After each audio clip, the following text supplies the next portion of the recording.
chapter 5. We're in the Beatitudes, and I took on the next two to just discuss with you here tonight as our devotion. So we started with the poor in spirit. Theirs is the kingdom of heaven. Those who mourn, for they shall be comforted. And what we are in today, or tonight, is blessed are the meek, for they shall inherit the earth. And blessed are those who hunger and thirst for righteousness, for they shall be filled.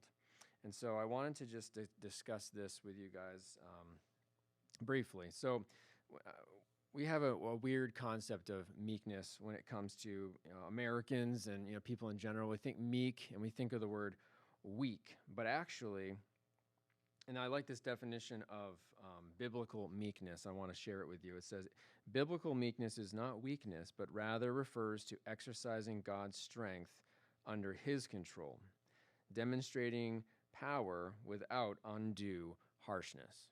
And it makes sense if you think about it in this context. Like naturally, we would be, I think we've all experienced like our volatility as a people. We can be rageful, we can be wrathful. We want to get back at people when they hurt us. Those types of things. That's like the natural drive that we have, the natural response that we typically would have. But when we understand what Jesus is referring to, and that blessed or truly happy are those who are really meek, we would see it a little bit differently. It would end up being something more like what we talk about as the fruit of the Spirit, something that would result in this meekness. So we remember that it's love, joy, peace, patience, kindness, goodness, faithfulness, gentleness, and self-control. Those are all very important aspects of the Christian life, and these are things that would come as a result of these Beatitudes, and specifically being a meek person. It's kind of there's a process. We talked about that ladder, that process, those rungs that we go down as we're learning about our lives and how to live them. There's a pastor named David Guzik who said this: to be meek means to show willingness to submit and work under proper authority. It also shows a willingness to disregard one's own rights and privileges. It is one thing for me to admit my own spiritual bankruptcy, but what if someone else does it for me? Do I act or react meekly? And I think that's a challenge for all of us. None of us like to be corrected. None of us like to have someone tell us we're right, wrong, our way is not good enough, things like that. So how do we react in those situations? Well, that's something called, and it goes along with meekness, is humility. And humility, the definition of that is a modest or low view of one's own importance. How important are we in the grand scheme of things? I know that, we are important to God and we are important to somebody, but what is our thought on how important we are? I think that's the biggest question we need to ask ourselves. How important am I? Is my view of myself? When we think about that strong opinion, I've had them, plenty of them. We all think we know what's right. I know the answer. I know the right way. You need to do it my way or else you're a fool, right? That's basically what a lot of us can consider and think about in certain situations, right? But in this context, I was just thinking about, I always try to think of this through the lens of a pilot class, because that's what we're here for, right? This ground school. So think about this. As a pilot, you have a lot of decisions to make, and you are the responsible one. You're responsible to make those choices. You have to execute those decisions, and it's going to affect many different people. However, we have to also consider that we are relying on others as well.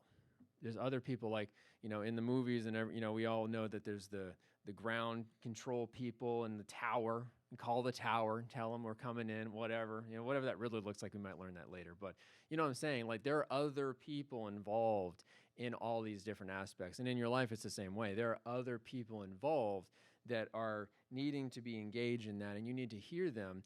And you can either accept their feedback with humility and meekness, or you can accept it with, wrathful attitude and, just standoffishness. And that's not what's being spoken of here. So we need to consider that context, because the consequences for not having that meek or humble attitude in certain situations can actually be catastrophic for others, especially in an airplane. If you're being prideful and you know what to do and you're just going to go rogue and go crazy, there is a huge chance that you could cause damage to yourself or, endanger the lives of others. So in a practical sense, it's actually very practical to have this type of an attitude. And so Jesus is teaching these things about life, and it applies to pretty much everything, right? Which is exactly where we should be.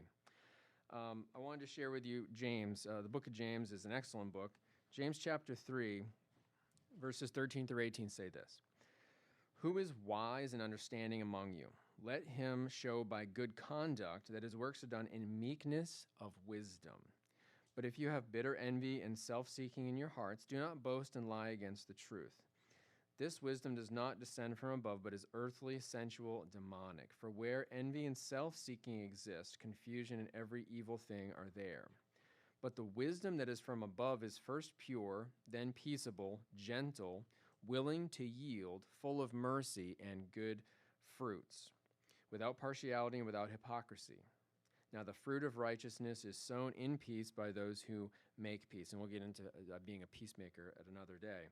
But looking at this, the wisdom from above, pure, peaceable, gentle, willing to yield, full of mercy, those types of things, is really a good example of this meek and humble attitude that's being spoken of here, okay? And we also need to understand that real wisdom, and this is where the humble part comes, real wisdom doesn't actually originate from us. Everything that we know is learned. Everything that we understand is something we've got from somebody else, whether it's our parents, our environment, teachers, friends, any of those things. Nothing that we have is actually really from us. But the origination of all these things comes from God. He's the originator of all wisdom. There's also wisdom that comes from these demonic things, these negative things that we can also learn. But if we're listening to the right wisdom, if we're listening to the right things, we're going to be gaining the knowledge that God has imparted to us. And a lot of that comes from the Bible and through prayer and through fellowship with other believers, things like that. The word for meek in the Greek, if you're into Greek language, is praeus, and it's translated also, instead of being meek, also gentle. So when someone is calm, gentle, you think of them as meek, it's that they're willing to receive, willing to listen, willing to help in a situation. Jesus spoke about this in Matthew 11, verse 29. He said, "Take my yoke upon you and learn from me, for I am gentle." There's that word.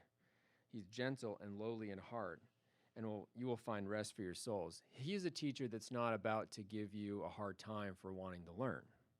We've all experienced that. Like, just because you don't know, people get really upset with you and really frustrated. That's not meek, that's not humble. Jesus is saying, come alongside me. And this yoke thing, I immediately thought of, in the flight context, the pilot and the co-pilot, right? Now, we are more like a backseat driver, really, but if we have Jesus being the pilot, he is the one, the executive in charge making the decisions. If we live our life like that and we're the co-pilot, he lets us do the stuff we need to do, but he teaches us what to do and how to do it. So we don't have to think really for ourselves in that sense, because we don't have to come up with our own wisdom. We can seek the wisdom of God. And in a humble attitude, that is exactly what we need to do. Because we know that attitude, that wisdom that comes from him is really the only way we can thrive and survive, especially if we're flying a plane. We're going to need the right teaching, the right training, and the right pilot to be with us. Then we switch to the next one. So we have meek, and we're going to inherit the earth. Blessed are those who hunger and thirst for righteousness, for they shall be filled. So this is also a very interesting aspect to look at here. So obviously all of us know what it's like to be hungry and thirsty, right? This is a fundamental aspect of our physical life. Hunger and thirst. And Jesus is using this as an example so that we can understand it. He does that in a way that no one else ever has and really could, because he invented these things. He invented hunger and thirst because he invented our bodies. He created us to have this. It's natural. We're designed to need and to go after food and water, because if we don't, we die. That's natural, right? So the natural attitude of our bodies physically to desire these things, he's talking about in a spiritual sense. Do we have a hunger and thirst after those things? Is it just as desperate for us to go after God in that spiritual sense and pray and read his word and be in fellowship and things like that than it is for us to eat and drink on a daily basis? We actually, and again, I was on a roll today when I was like making these associations.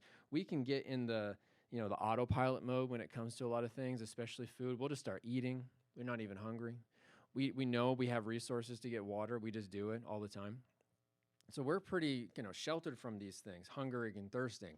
We don't really have that. And God forbid that all of us are actually starving.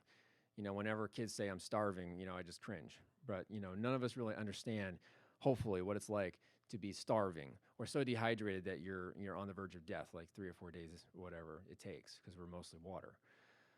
But that type of desperation is what Jesus is talking about, and that's what's necessary to be truly happy.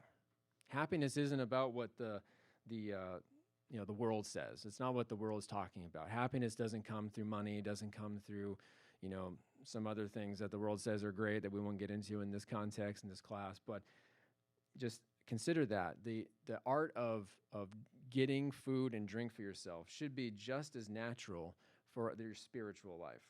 Okay, you're not going to be truly happy unless you actually have that hunger and thirst after righteousness, right standing with God. You want to get that relationship with Him. Okay, because John, it actually says it really well here in John chapter 4.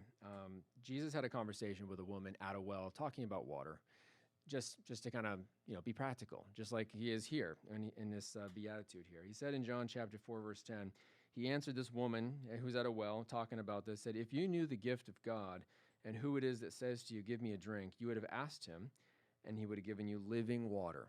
And that stumbled her for a second, and she asked a few things, and I skipped that part just to get to what he said back to her, because she was kind of like scoffing a little bit. Okay, she was like, what are you talking about? I don't know. Are you better than Abraham? So then he says this, verse 13, whoever drinks of this water will thirst again. So he's talking about the practical. We have to continue to consume water to live. But whoever drinks of the water that I, Jesus, shall give him will never thirst. But the water that I shall give him will become in him a fountain of water springing up into everlasting life. So that's an interesting concept. That shocked this woman, and it should shock us too. The fact that we can take this practical thing and then we can apply it to a spiritual matter.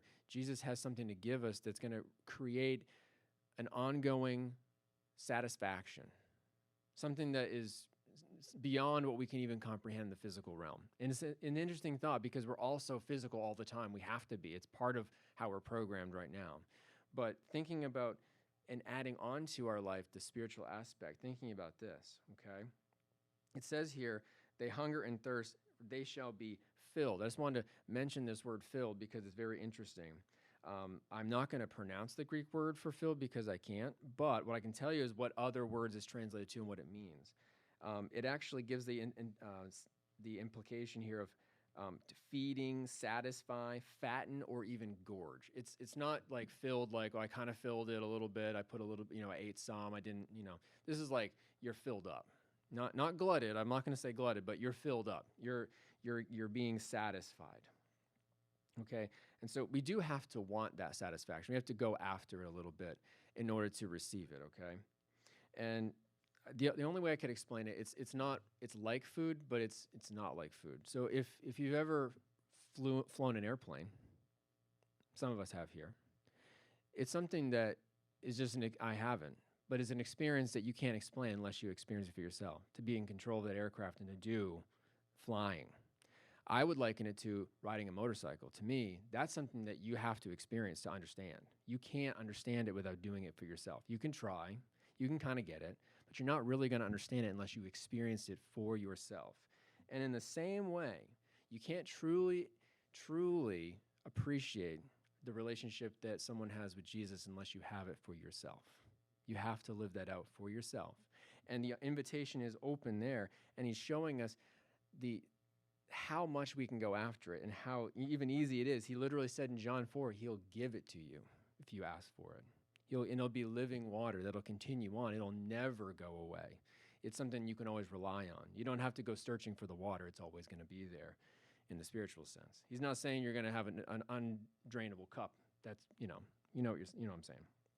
So just wanted to, put that out there for these two right here, to remember that true happiness and true satisfaction only comes through that true relationship, independent, personal relationship with Jesus Christ himself. So let me just quickly pray, and then I'll turn it over to Morgan here. So Lord, we thank you for this time. We thank you for this opportunity to get in your word and to learn about these things with Flight. And we just pray you bless this evening, and regardless of any of the bugs in the technology and all those things, you're above that, Lord, and we just give it up to you now. we just turn this over to you, and we pray that you would be blessed by what happens here. In Jesus' name we pray. Amen.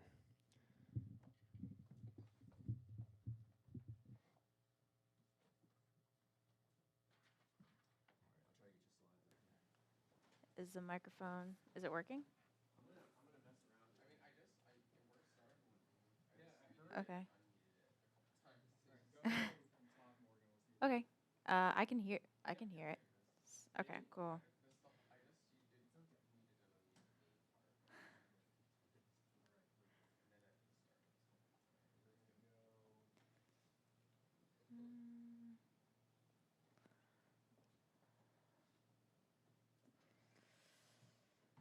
All right, I'm going to pray real quick. We'll get started here.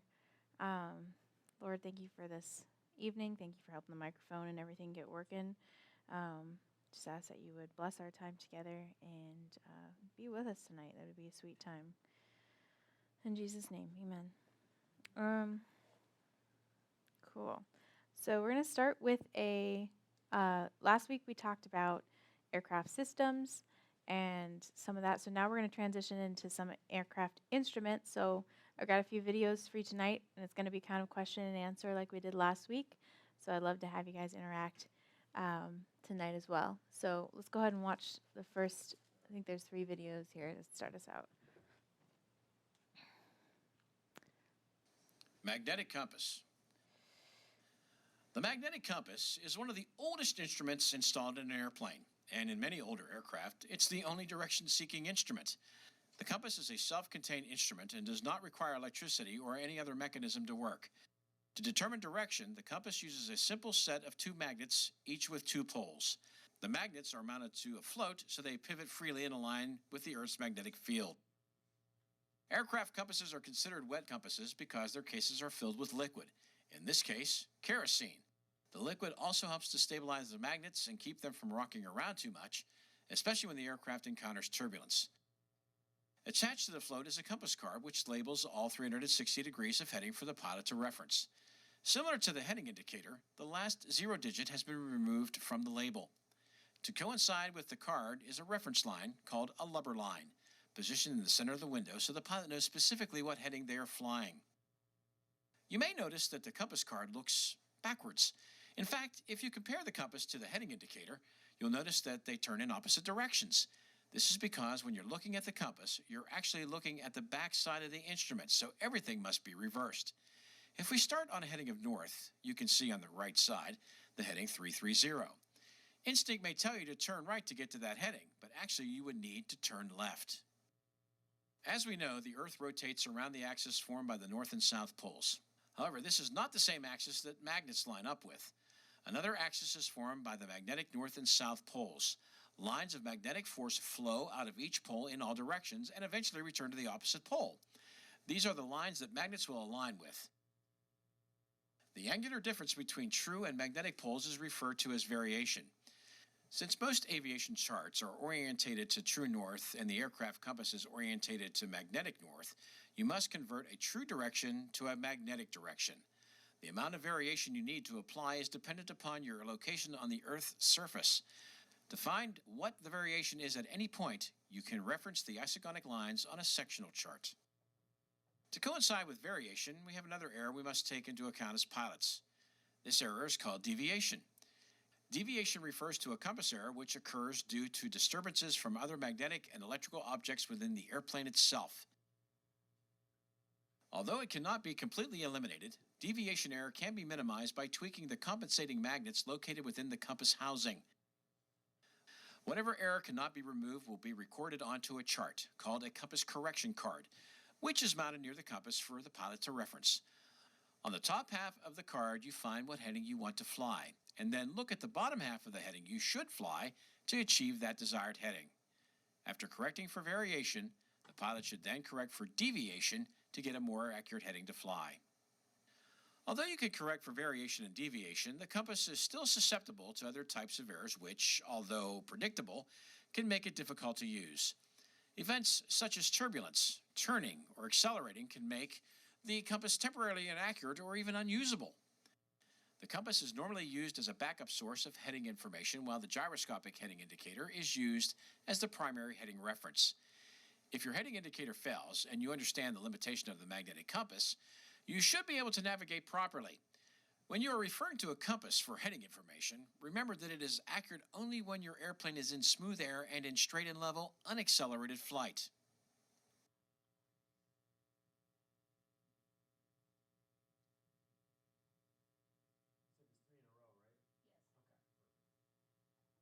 Do you know what causes magnetic compass errors?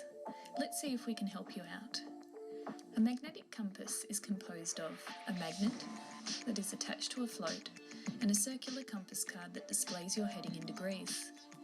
The float rests on a pivot assembly which allows it to rotate freely. These components are housed inside a case that is filled with kerosene-like liquid to dampen out the shakes. This is Earth and a near representation of its lines of magnetic force. Around the equator, these lines are parallel to the surface of the Earth. The magnet has a tendency to align itself with these lines, so around the equator the compass is level. But at 40 degrees south, for example, the magnetic lines dip towards the South Pole. The magnet aligns itself with the lines, which are no longer parallel to the surface of the Earth, resulting in the dip that causes the magnet's centre of gravity to shift towards the north. So when you accelerate on an easterly heading, the centre of gravity, due to its inertia, resists to accelerate with you, causing the compass to indicate an apparent turn to the south. Once you establish your speed, the compass realigns itself. When decelerating, the centre of gravity advances, causing the compass to indicate an apparent turn to the north. Similarly, when you accelerate on a westerly heading, the inertia of the centre of gravity resists, causing the compass to indicate an apparent turn to the south. Once you establish your speed, the compass realigns. When decelerating, the centre of gravity tends to advance, causing the compass to indicate an apparent turn to the north. Accelerating or decelerating on northerly or southerly headings does not cause errors, since the centre of gravity and the pivot point are aligned with your heading. Remember these mnemonics. Use ANDS in Northern Hemisphere and SAND in Southern Hemisphere. We will discuss magnetic compass turning errors in the next video on this subject.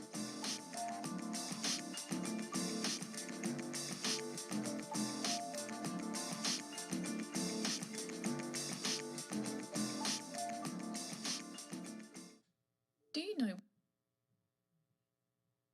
Previously, we discussed magnetic compass acceleration errors. You may wish to view that video now. Turning introduces new compass errors, since changing direction is also a form of acceleration. This triangular object turning around in a circle is like an aeroplane in a balanced turn. It has centripetal force accelerating it towards the centre point. And in the opposite direction, it has the centrifugal force acting outwards. Take this object sitting sideways with its centre of gravity displayed like this. In a turn, the object will naturally want to rotate back about its pivot point, so the two forces realign again. In essence, this is what happens to a compass that is subject to the effect of magnetic dip. When the aeroplane turns through the northerly heading, the effect is significant, since the displaced centre of gravity is entirely to the side. Similarly, turning through the southerly heading causes this error. Turning through westerly and easterly headings does not cause significant turning errors, since the two forces are aligned with the centre point and the magnet's pivot point. For instance, if you are turning through the northerly heading from 330 to a new heading of 030, your compass will overshoot during the turn. So compensate for it with an extra 20 degrees to level off at 050 and wait for the compass to correct itself on your new heading. Remember these mnemonics. Use UNOS in the Northern Hemisphere. Use ONUS in the Southern Hemisphere. How much to overshoot or undershoot by, you ask? You may use this guide. For instance, a left turn from 120 to a northerly heading will require you to overshoot by 30 degrees.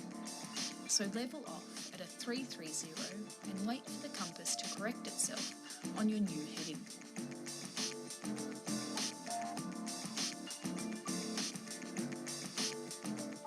Previously, we discussed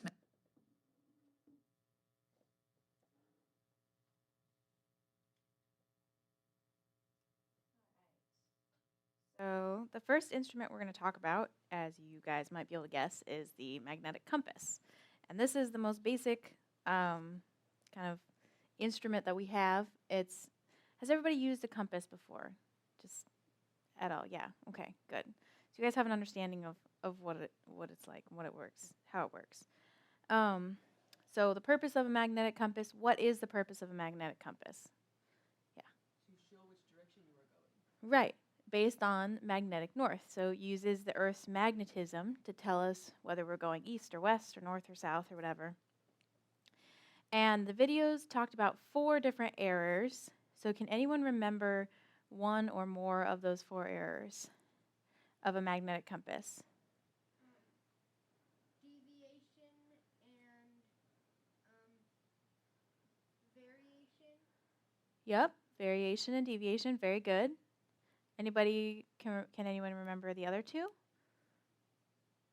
They didn't have, I guess, quite a term, but the 2 last videos talked about them. Overshooting and undershooting. Right, that's how we correct for them. It's when the aircraft is accelerating or when the aircraft is turning. So we call that acceleration error and turning error, kind of a trick question there. So there's the 4 errors of magnetic compass. Now variation, this picture actually just shows a couple different formats of a compass. So you can have it mounted 2 different ways. So let's go to the next slide. So the first one is variation, which is the difference because the Earth, like it was saying in the video, the Earth is on a tilt, and the actual magnetism of the Earth, so true north, is different than magnetic north. Mention the different north poles. So let's say this is magnetic north, and the lines of magnetism go to magnetic north, so that's where our compass is going to take us, our magnetic compass. However, maps are drawn based on true north and south. So here's an example of just a map, and we have to correct for this, we have on our navigation maps, we have what are called isogonic lines, and it basically tells us the difference between true north and magnetic north wherever we're at on the map. So we'll get into more on that. I just want to introduce you to it a little bit, but we'll get into more on that when we get into navigation and start looking at charts and things. So the next one is deviation, and as they showed in the video, we have compass, it's called a compass card, and it just tells us, or the error, the deviation card tells us the difference between the heading that we want to fly and the heading that the compass is going to tell us because of errors from other magnets in the airplane and metal and different things that are going on in the airplane. You guys if you've used a compass, and if you take a magnet, another magnet, and you put it near the compass, it's going to make the compass turn towards the magnet. So it's going to mess with your reading there. So that's the same thing that's happening in the airplane. Again, we'll get into a little bit more on that when we get into navigation. So you can go to the next slide. But I do want to talk about acceleration error and turning error. And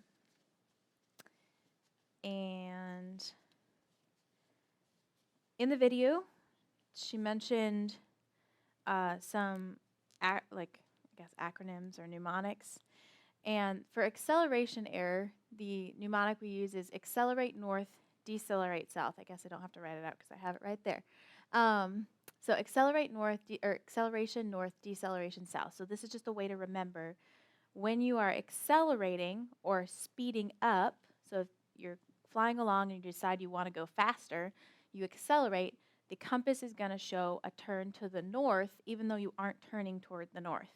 So it's an error that we need to correct for and anticipate. So if I accelerate, I know that my compass is going to indicate a turn toward the north, even though I'm not turning.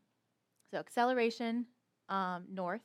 Deceleration, if I slow down, so I'm cruising along and I want to slow down, I know that my compass is going to indicate a turn towards the south. So you can remember this ANDS, ands. I don't know, it's kind of a and with an S. But it's just a good way to remember it, ands. And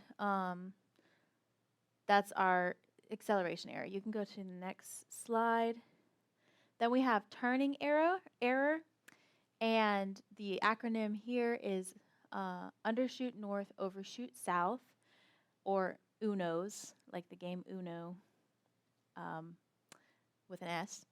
But it's just an easy way to remember. So ands and UNOs is how you can remember these two errors. So undershoot north, overshoot south. As she showed in the video, if you're turning to a northerly heading, you have to overshoot, you have to go a little bit farther than your heading shows. So let's say I'm turning here, my compass is here, and this is, let's say I want to turn towards north, and I'm on like a northeasterly heading, okay? So I should have brought my airplane, but I didn't tonight because I didn't think I would need it. We'll say this is my airplane here, and I'm turning this direction to the left, so I'm making a left turn. And I want to turn towards north, so I need to turn. It says undershoot north. So basically, I'm turning here, but my compass is going to indicate that I am only I haven't quite reached my north heading yet. I'm actually going to be here, but my compass is going to indicate that I'm right here. So I need to undershoot. So I'm looking at my compass and it's indicating I'm right here, but in reality, I'm actually on my heading. So that's what it means to undershoot. So basically it just means when you're turning, know that the compass is going to indicate that you're not quite there yet. So you're undershoot your actual heading, but you're going to stop turning because in reality the aircraft is there. You're on your heading, just the compass hasn't quite caught up yet. So you undershoot by 10 or 20 degrees, and that's going to give you a good, and then once you actually stop turning, then the compass will catch up and it'll say that you're on north like you really are. So the compass is just going to show you're basically on a little bit of a wrong heading there. Overshoot south is the opposite. So if you're wanting to turn to a heading of south, let's say you're on a southwest heading, same thing, you're turning towards south, the compass is going to indicate that you've overshot your turn, like you've gone too far, when in reality, you actually haven't. So you're going to be here, but the compass is going to tell you that you're here, so it's telling you the wrong thing. So you have to overshoot, and you have to go a little bit over, because if you stop, if the compass is saying, okay, you're here, that means you're actually right here, so you haven't gone far enough. So you have to go a little bit farther so the compass shows that you're here, but you're really here. That's what it means to overshoot south. So again, you've got UNOs and ANDs, undershoot north, overshoot south, and then acceleration north, deceleration south. So that's acceleration error and turning error. Now, I mentioned them to you. We actually, we're going to talk about another instrument that we use most of the time for our direction information, but our compass is the source of that information, and I'll explain what I mean in just a minute. So you go to the next slide. I think it's another video. So now we're gonna watch a video about gyroscopic instruments. So again, we're talking about the instruments inside the airplane, and there's two main types: gyroscopic and pedostatic instruments. So we're gonna start by talking about gyroscopic instruments, and you can go ahead and play the video. Gyroscopic instruments. The gyroscopic instruments include the attitude indicator, the heading indicator, and the turn coordinator. These are considered gyroscopic instruments because each one relies upon a gyroscope to function. They can either be driven by air suction or electricity. These instruments provide the pilot with such things as their pitch, bank, yaw, and heading. Before we get into each instrument, let's talk about what a gyroscope or gyro is and how it works. In its simplest form, a gyro is a heavily weighted spinning disc that is able to maintain its position and orientation. Gyros operate based on two principles: rigidity in space and precession. Rigidity in space refers to a gyro's ability to remain in a fixed position in the plane in which it is spinning. By mounting the gyroscope on a set of gimbal rings, the gyro is able to rotate freely in any direction. Thus, if the gimbal ring rotates, the spinning gyro will remain in the same plane in which it was originally spinning. The other property of the gyro is known as precession. Precession is the tilting or turning of a gyro in response to a force. For instance, a small force is applied to the gyro whenever the airplane changes direction. However, instead of the gyro responding at the source of the force, as expected, the result will instead occur 90 degrees ahead of that point in the direction of rotation. What this means to you is that sometimes the instruments may have some unwanted errors, such as a slow drifting and minor erroneous indications in the instruments. The good news is that all gyroscopic instruments have ways to either automatically or manually correct for this precession error. In order for gyroscopic instruments to work, the gyros have to spin at a very high speed. As previously stated, the instruments can either be powered by air or electricity. For safety reasons, different instruments are powered by different sources so that if one source fails, the other source will still work. The attitude and heading indicators are typically powered by air, and the turn coordinator powered by electricity. The spinning of the gyros with air is accomplished not by blowing, but sucking air around it. A vacuum pump connected to and powered by the engine draws filtered air from the cabin through the instruments, spinning the gyros, and then dumps out the air into the engine compartment. Let's look at some of the different instruments that use gyros. Attitude indicator. An attitude indicator is an instrument used to inform the pilot of the orientation or attitude of the aircraft relative to Earth.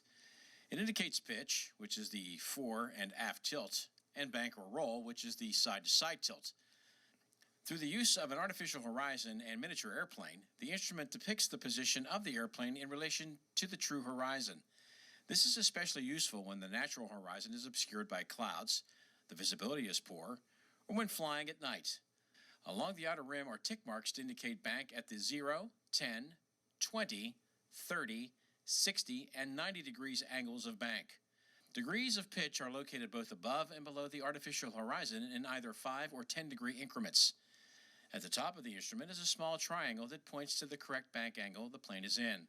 The center of the miniature airplane lines up with the current pitch the plane is in. The gyro in this instrument spins around the vertical axis, meaning that the gyro rotates level with the horizon. The two gimbals holding the gyro allow the gyro to move freely and maintain its level orientation as the airplane maneuvers. Connections to the instrument face will then show the aircraft's attitude to the pilot. Note that if the airplane is experiencing an excessive pitch or bank, or if vacuum pump is not providing enough suction to spin the gyro, this instrument can read inaccurately. Heading indicator. The heading indicator senses the airplane's movement and displays heading based on a 360-degree azimuth in 5-degree increments. The tick marks are labeled every 30 degrees, with the final 0 omitted. For example, the number 6 indicates a heading of 60 degrees. 21 indicates a heading of 210 degrees. The heading indicator does not have any built-in heading sensing ability, so at the start of every flight, after the engine is running, the pilot must realign the instrument to correct heading, referencing the aircraft's magnetic compass. To accomplish this, push in the knob on the lower left side of the instrument. This both disconnects the gyro from the compass card and aligns the gear of the knob with the gears connected to the compass card. When complete, release the knob and the gyro will reconnect to the compass card. Unlike the attitude indicator, the heading indicator is orientated so that only the horizontal axis is used to drive the display. When the aircraft turns, the gyro and attached main drive gear remain in their original orientation. This then causes the main drive gear to rotate the compass card gear, which then rotates the compass card on the face of the instrument. Note that, due to friction and precession, the heading indicator may slowly drift away from the correct heading. Because of this, the pilot should double-check the accuracy of the instrument against the magnetic compass and realign as necessary. This should be done roughly every 15 minutes or so. Keep in mind, if the vacuum pump is not producing sufficient suction, when the engine is idling, the drift may be greater. turn coordinator. The turn coordinator is a supporting instrument used while banking. It is used both to indicate the rate and quality of the turn. It can also be used as a backup source of bank information in the event the attitude indicator fails. In the center of the face of the instrument lies a miniature airplane that indicates the rate of turn the aircraft is currently in. 2 tick marks indicate level. The other 2 tick marks indicate what is called a standard rate turn. A standard rate turn is one that takes 2 minutes to complete a 360-degree full circle. This is the rate that all pilots fly when in instrument meteorological conditions, meaning they have no outside references to follow. Below the miniature aircraft is an inclinometer, which incorporates a ball inside a tube filled with kerosene. The ball can freely move left and right and will travel in whatever direction aerodynamic forces push and pull it. Ideally, the ball should always be centered, which means the aircraft is coordinated. If aerodynamic forces are unbalanced, the ball will slide left or right. This happens when there is either too much or too little rudder being used with the current amount of bank. These 2 conditions are referred to as a slip and a skid. In a slip, there is not a great enough rate of turn for the amount of bank. The pilot needs to add more rudder and or reduce the bank. In a skid, there is too much of a rate of turn for the amount of bank. The pilot needs to add more bank and or reduce the amount of rudder. The easiest way to remember how to fix these situations is just to step on the ball. This means that when the ball is deflected off center, step on the respective rudder pedal that the ball is deflected toward. A ball deflected left means step on the left rudder. Conversely, a ball deflected right means step on the right rudder. To get this instrument to function, it is typically powered by electricity. For this instrument, the gyro rotates from a motor located in its center. The gyro is mounted so it can remain upright while in a turn. Mechanical linkages then connect the gyro to the miniature airplane on the front of the instrument. A spring is installed to help return the mini airplane back to level. Because of this, the pilot would never know if the instrument has failed. So, if the instrument is not receiving electrical power, a red flag will be visible on the face of the instrument. Another important aspect to notice on the inside of the instrument is that the gimbal holding the gyro is not level. In fact, it's actually rotated 30 degrees. Unlike its older cousin, the turn and slip indicator, this change allows the instrument to also measure the rate of roll as you enter the turn.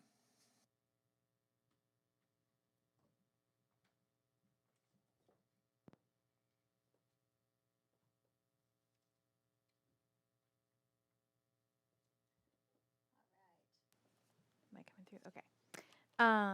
All right. So what are the 3 gyroscopic instruments? I put up a picture of all 6 instruments so you can help. Okay. Tell me one of them. Attitude indicator. Good. Heading indicator. And the turn coordinator. Thanks, guys. So we've got the 3 gyroscopic instruments. This just means that their function, the way that they function and how they're made, what powers them is a gyroscope. So that's what's inside making it do what it's supposed to do.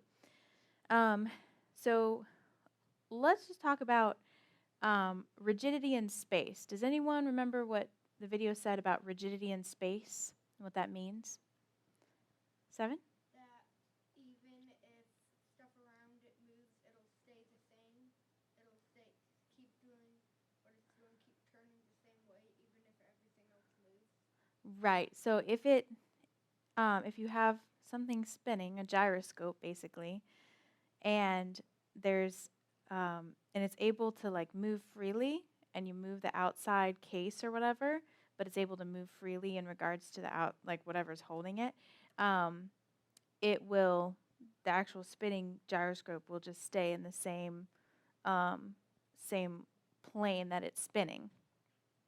So basically, in other words, it resists tilting movement. So a gyroscope that's spinning is going to resist tilting movement. Now, it also mentioned gyroscopes are affected by precession. We talked about precession in our P factor. With our left turning tendencies, we had P factor and gyroscopic precession, if you guys remember that. That was part of what makes the left turning tendencies. So we've kind of gotten into that a little bit, but precession causes errors in our instruments, so generally it's not like a good thing, but that's just wanted to mention that as well. what are two ways that gyroscopes can be powered, at least when we're talking about this? The video, I think, mentioned this. Yeah. Good. Yes. So air suction, or in other words, we would call that a vacuum pump. And the vacuum pump is generally driven by the engine, so that uses engine power to drive the vacuum pump. And then electricity, so that's the other way. So there's two ways. The reason that they have two different ways to power these gyroscopes is for redundancy. So that, did you want to answer? Yeah, okay, sorry.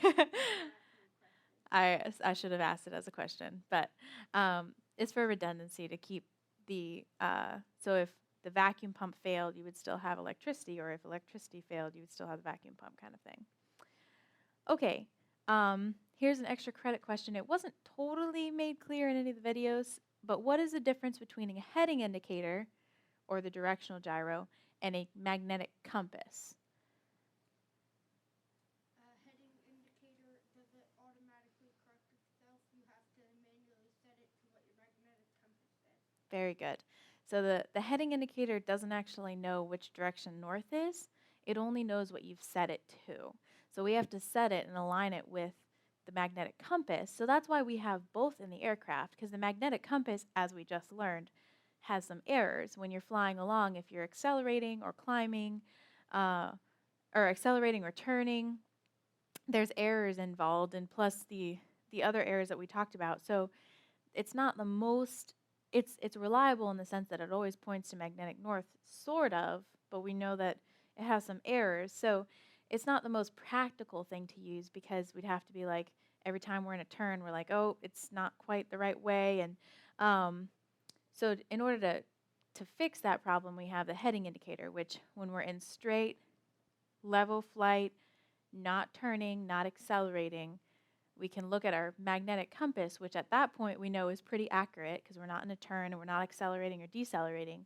We can look at our magnetic compass and we can set our heading indicator based on that information, and then the heading indicator will turn just like a magnetic compass. It acts just like a magnetic compass does, but it uses gyroscopes to do that instead of magnetic north, basically.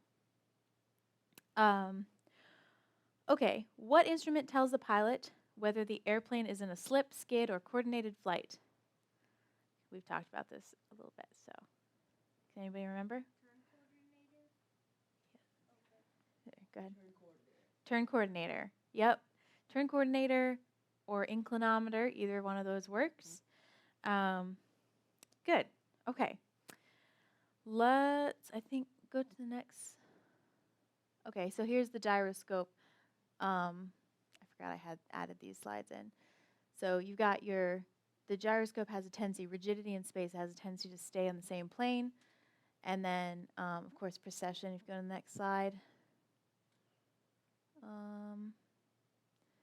Yeah, so this is the heading indicator here, which can look exactly the same as a magnetic compass, but the way the function is different. So a lot of times you'll have, these are two different types. I've seen both kinds as magnetic compasses, just set up a little bit differently. So very good. Thank you. You can go to the next slide. Now we're going to talk about, we've talked about gyroscopic instruments and the 3 gyroscopic instruments. Now we're going to talk about the pitot-static instruments. So watch this introduction to those. The pitot-static system. The pitot-static system is connected to the airplane's altimeter, airspeed indicator, and the vertical speed indicator. These instruments tell the pilot how high they are, how fast they are going, and how fast they climb or descend. These are determined by measuring the pressure of the atmosphere. Before we go any further, let us become familiar with the atmosphere. If we take a column of air, starting at the ground, and traveling up all the way into space, you notice that the molecules of air at the Earth's surface are much more compacted together than the molecules up in space. The reason for this is gravity.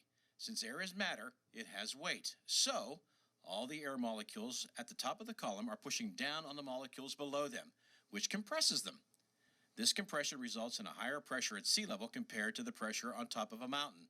How much of a pressure change are we talking about? Well, if we say the atmosphere goes up to about 375 miles above the surface of the Earth, 50% of those air molecules would be found in the first 18,000 feet of the surface. So, because the pressure of the atmosphere decreases the higher up we go, our pitot-static instruments are able to measure that pressure and calculate our altitude and speed. The pitot-static system gathers its pressure information from two sources, the pitot tube and the static ports, hence the name pitot-static. The pitot tube is designed to measure the pressure of the air as the airplane flies through it. In most smaller aircraft, this tube is located under the wing so it can measure the flow of air without any interference. Sometimes aircraft manufacturers will use a pitot mast instead of a tube shape, but it still functions exactly the same way. On the backside of the tube, there is a drain hole, which allows any rain or water that is collected while flying to drain out and not go into the system. Finally, the pitot tube can also be heated. This is used to prevent ice from forming on the tube, which could potentially block the hole and prevent the system from functioning correctly. The counterpart of the pitot tube is the static port. The location of this port will vary with different aircraft designs, but should be in a location where it can measure the static pressure of the air, unaffected by the dynamic airflow around the airplane. On the Cessna 172, the static port is located on the left side of the forward fuselage. The pitot tube and static port openings are connected to tubes that join into the pitot-static instruments. The pressure inside the instruments match the pressure of the outside atmosphere. All three pitot-static instruments connect to the static port, but only the airspeed indicator connects to the pitot tube. Sounds simple, right? Let's discuss how each pitot-static instrument works. Altimeter. Perhaps the most basic of all pitot-static instruments is the altimeter, which displays the airplane's altitude. The instrument contains a set of aneroid wafers which expand and contract based on the pressure. The air inside the wafers is trapped, but the air in the rest of the case is able to change to match the pressure from the static port. As we increase altitude, the static pressure goes down. This means that the air inside the case will escape out the back and result in there being less air pressure in the case compared to the wafers. Because of this, the wafers will expand until both pressures are equal. Getting the wafers to result in an altitude readout is done through the series of gears, pinions, arms, and levers, also known as the mechanical linkages. These linkages will rotate the hands on the face of the instrument and show the airplane's altitude. Now, when the airplane descends, the opposite happens. Descending to a lower altitude results in higher static pressure. Air from the static port will now enter the case of the instrument and squeeze the aneroid wafers until both of the case pressure and the wafer pressures are equalized. The mechanical linkages will then rotate the hands on the face to show a lower altitude. The face of the altimeter contains three hands, the 10,000 foot, 1,000 foot, and 100 foot hands. These hands move clockwise and counterclockwise to display the appropriate altitude. Most altimeters in smaller aircraft will only work up to around 20,000 feet, but those airplanes usually can't get that high anyway. Here's some examples of altitudes. 3,000 feet, 8,400 feet, 12,000 feet, 5,280 feet.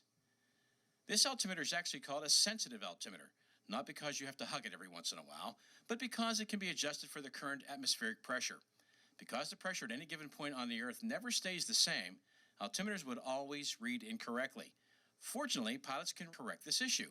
Once the pilot knows the current atmospheric pressure, also known as the altimeter setting, all they have to do is rotate the dial on the lower left side of the instrument until the current pressure is selected in a little window on the face, called the Colesman window.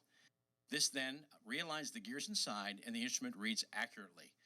The realignment is accomplished by rotating the entire inside mechanics of the instrument. Vertical speed indicator. Another instrument that uses only the information from the static port is the vertical speed indicator, more commonly called the VSI. The VSI measures the vertical speed of the aircraft in terms of feet per minute. This is accomplished by comparing the current pressure of the air with the pressure of the air from a few seconds ago. Inside the VSI is a diaphragm connected to some mechanical linkages that move the needles on the face of the instrument. The diaphragm has a direct connection to the static port, meaning that the pressure inside of it matches the current atmospheric pressure from the outside. The case of the instrument is also filled with static pressure, but the connection between the case and the static port is constricted by what is called a calibrated leak. This calibrated leak is nothing more than a tiny hole, which limits the rate at which the pressure of the case can change. When a plane climbs or descends, the diaphragm pressure will change instantly, but the case pressure changes slowly. This results in two different pressures. The difference in pressure allows the instrument to display the vertical speed. Be aware, however, that it takes a few seconds to read accurately, so anticipate a slight amount of lag. Here's an example of how it works. Say you have a Cessna flying at 3,000 feet. The air pressure and the diaphragm in the case are the same, so the VSI is reading 0 feet per minute. If the Cessna starts to climb, the air pressure in the diaphragm is decreasing, but the case pressure is decreasing more slowly. This results in the case having a higher air pressure than in the diaphragm. This higher air pressure will squeeze the diaphragm and make the VSI read a climb. Once the aircraft levels off again, the case pressure will finally equalize with the diaphragm, and then the VSI will show 0 again. Airspeed indicator.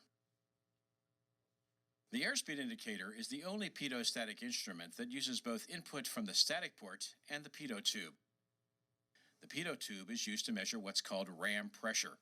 The faster the airplane travels, the greater the ram pressure is. The ram air entering the pitot tube gets sent to the airspeed indicator and, similar to before, goes into a diaphragm. The greater the pressure, the more the diaphragm expands. So the diaphragm will expand as the airspeed increases. Then, through mechanical linkages, the appropriate airspeed will display on the front of the instrument. But what about the static port, you ask? Well, remember how the pressure of the atmosphere changes with altitude? Well, if this wasn't taken into account, then the airspeed would indicate different speeds at different altitudes, even if the plane was actually going the same speed.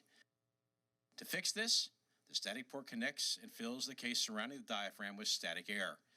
This will subtract out the static air pressure that the pitot tube captured and only allow for the dynamic pressure to be read on the instrument. This keeps the airspeed indicator reading the correct values no matter what the altitude of the airplane is. The face of the instrument displays color-coded speed ranges that the pilot should be aware of while they fly, to avoid exceeding any limitations of the aircraft. The green arc is for normal operations. The white arc is when you're allowed to extend the flaps. The yellow arc is limited to flight in smooth air only, and the red line indicates the maximum allowed speed.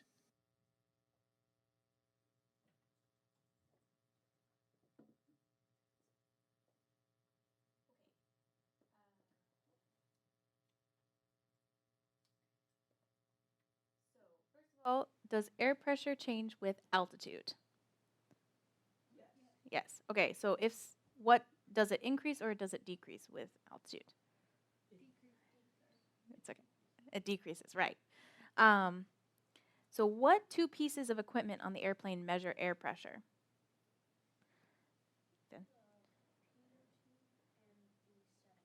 Very good. The pitot tube and the static port measure air pressure. Two different types of air pressure. Does anybody know what type of air pressure the static port measures? The static pressure. Static air pressure. And what type of pressure does the pitot tube measure? Ram air pressure. Very good. Thank you. What are the three pitot-static instruments? Okay. 7. Did you want to? The altimeter, airspeed indicator, and vertical speed indicator. Very good. The altimeter, the vertical speed indicator, and the airspeed indicator are the three pitot-static instruments. And they're right there. We've got the airspeed indicator, the vertical speed indicator, the altimeter. This is the static port right here, and this is the pitot tube. Okay, if you go to the next slide. So we're going to talk a little bit about, okay, these are the three. Okay, so you've got your vertical speed indicator right here, your altimeter right there, and your airspeed indicator is in the top left. Just so you know, sometimes they put these in different order and different arrangement. It just depends on the airplane, but usually they're going to be something like that. Okay, good. Yes.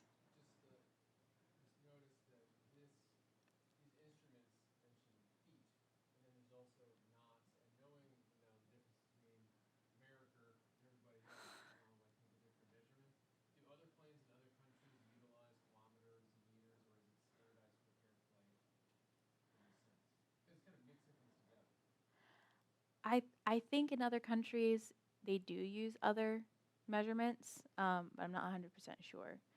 From what I've heard. Yeah, I've never flown out of the United States, so I don't know like I've never flown myself like out. So I don't know exactly how it works, but from what I've heard, I think they do use different, like they use like meters and different things in other countries. So good luck figuring that out in your head when you're flying along. Yeah.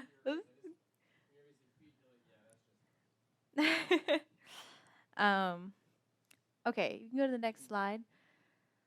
So why do we have to change the altimeter setting?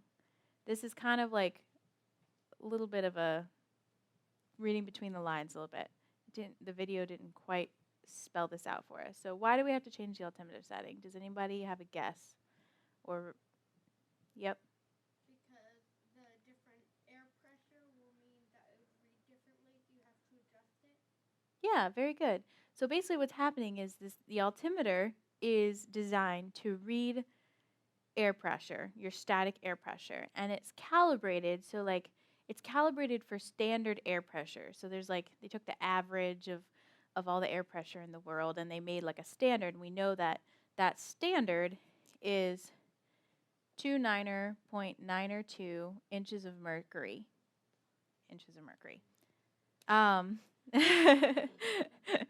And so that's the standard atmospheric pressure, and so they make altimeters based on that standard, and then it'll read properly if the pressure, the outside air pressure, is 29.902 inches of mercury. So that's just a measurement of air pressure. So if the air pressure is standard, the altimeter is going to read correctly, no problems. But the only problem is the air pressure changes all the time, every day. Even just in a few hours, it can change dramatically because the weather changes and other factors. So basically, we have to get the current pressure setting or the altimeter setting in inches of mercury, and then we can plug that in to our altimeter to correct for non-standard pressure. If we didn't do that and the pressure was like lower or higher than your standard pressure, the altimeter is going to read incorrectly. Ooh, I'm going to knock that down. Okay, you can go to the next slide. All right, so which instrument is the pitot tube connected to? There's a big clue on the screen. Yeah, go ahead. Airspeed indicator. Very good. Very good. So the pitot tube is connected to only one instrument, whereas the static port is connected to 3 instruments. And the airspeed indicator is the only instrument that the pitot tube is connected to. Okay. So if you go, let's see, I don't know. I'm just going to talk really quick about pressure. We have a couple minutes. So air pressure, we're not really going to have time to get into it tonight, but air pressure and changes in air pressure affects what's called density altitude. And basically, we've talked about how if the air pressure is lower or higher than standard, the altimeter is going to read a different setting than normal. So, okay, I already kind of talked about that. Sorry, I'm following my notes here. So we have, I just want to introduce you, I've talked about, this is 29902, I would write this down. This is standard pressure. It's just a figure that we're going to use. And then also I'm going to write down standard temperature, 15 degrees Celsius. 15 degrees Celsius.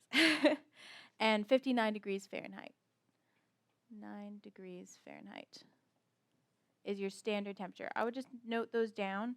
That's going to be important to remember, but also for some other things later. Density altitude. So we talked about how going up and down. I'm just going to kind of give a quick introduction to density altitude here. So if we go to high altitude or low altitude, our pressure changes, our pressure altitude changes. We call that pressure altitude. So like if I was at a high altitude, the pressure is going to be less. If I'm a low altitude, pressure is going to be more. And I think we understand that. We can go to the next. Yeah, so density altitude. So the other thing that we have to take into account when we're flying, and this is a little bit of a sidebar here, so just bear with me. But basically, density altitude is, the definition here is pressure altitude corrected for non-standard temperature. So if you have air that is at a higher altitude or lower altitude, it changes how many, like how much pressure it is. But then also, if the temperature changes, that also changes how dense the air is. So if you have a high temperature, the air is going to be less dense. It's going to be, the molecules are going to be spread out. If you have low temperature, cold temperature, the air molecules are going to be closer together, more dense. And so we have to, when we're doing charts, when we're figuring out the performance of our aircraft, we have to we have to take this into account. So you can go to the next slide. So here's air density.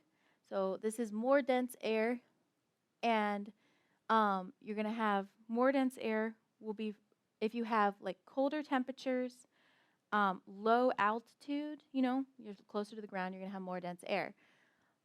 Less dense air, you'll find that when you have like high altitude and high temperatures. Also, humidity affects it as well, though we don't really have a great way to like correct for this or work around this. But if you have low humidity, the air is going to be more dense, and if you have high humidity, the air is going to be less dense. So I think that's as much as I want to introduce you guys to density altitude tonight. So density altitude, if you're at if the air is very thin like this, we say we have a high density altitude because it would be like we were at a high altitude. So the density is really thin as if we were at a high altitude. This would be a low density altitude because the air is thick as if we were at a low altitude. And again, density altitude is affected by three things: the pressure of the air, pressure altitude, it's affected by temperature, and it's affected by humidity. So yeah, I think that's pretty much as far as I want to go tonight. But I just want to introduce you guys briefly to the idea of density altitude so you can have, we'll get into it more when we talk about performance and charts. But it kind of fit in here because we were talking about pressure altitude with altimeters, so I threw it in there. Okay, any other questions about any of the instruments? All right. Well, that's, oh yeah, sorry. Kind of a bunny trail, but I've just been curious about this. There was a person who was flying at night who didn't have his instrument ready, and he was flying over water from, mainland to an island, and flew his airplane into the water. And I was always curious, wouldn't your altimeter, if you're watching your altimeter, whether you have an instrument rating or not, would it be so far off that if you were flying at 300 or 500 feet, that you would end up crashing aircraft? I'm not sure what like the cause of the crash would have been. They blamed it on the fact that he didn't have his instrument rating, so he didn't know how to read his instruments. Yeah. So he didn't realize he was in a descent. Okay. He was nose down, basically. Not crazy nose down. He just A slight, gradually. and just ended up hitting the water. Yeah, I guess, are you asking, like, could the altimeter read a couple hundred feet off? Yeah, it could be off by that much, since you're only maybe flying at 500 feet or 1,000 feet. I don't know if this was the cause of the crash. Your altimeter can be off by a couple hundred feet if your altimeter setting is dramatically wrong. Now, normally that wouldn't happen because unless you just forgot to set it altogether and waited a few days, because the pressure changes a little bit as you're flying along, but normally not that dramatically, though you want to reset your altimeter setting as you fly along, but it's normally going to be within like a 100 or 200 feet. Like you're not going to be, it's not going to change that dramatically within one flight, unless it's a really long flight from one area to another that's like far away. Yeah, but generally, you do want to reset your altimeter setting. Like if I take off, I'm going to set it at the beginning of my flight, and then if I land somewhere else, I'm going to get my altimeter setting there. If it's a really long flight, I might get my altimeter setting again in the middle a couple times, and be able that makes me, if I'll be able to reset my altimeter to have the correct altitude. But it could be off that much, though I don't know I don't know exactly what the situation was, so I'm not sure totally, but yeah.